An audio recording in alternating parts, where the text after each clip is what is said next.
Recent violence in South Ossetia is the main point of issue among US officials. The opinions divide and there is no wonder. When the problem bears on Russia, the answer can't be simple. Alan Moyer has the story. Two hearings on Georgia and two different messages on Russia. The first one, the Senate Armed Services, more negative than positive, casting Moscow as the aggressor.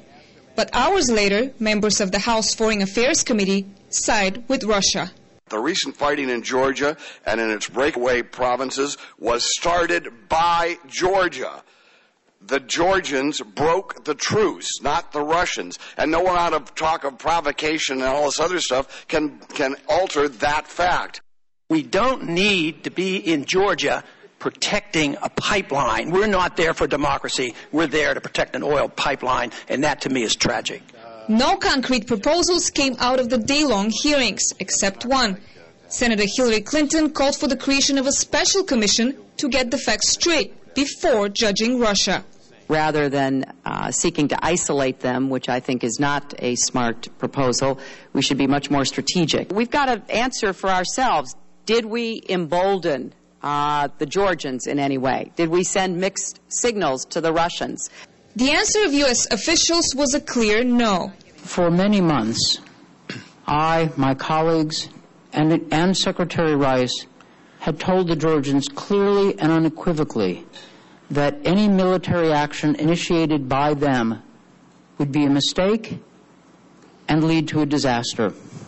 The panel of U.S. officials was quick to condemn Russia, but when asked about the specific actions towards Moscow, answers were vague. And the Secretary of Defense, Eric Edelman, said the U.S. is looking at all options, including blocking Russia's WTO accession. Yet when it comes to Iran, working with Russia remains in America's national interest. Russia has been a constructive partner in the P5+1 process with respect to Iran's nuclear program. The officials were also confident that using force against Russia or providing military aid to Georgia is not an option. But they struggled when confronted with this question. Were there any requests from the President of Georgia or other high-ranking officials for the U.S. to provide active military support for the Georgian military?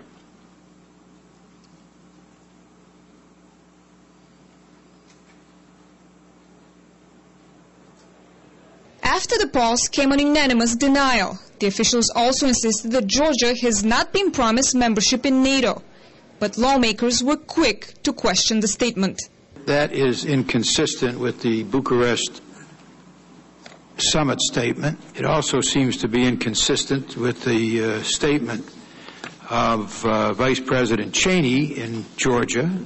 Those sound like promises to me. Concerns over NATO's eastward expansion have to do with the alliance's rule. An attack on one is an attack on all. Had Georgia been in NATO, the organization would have been required to send troops.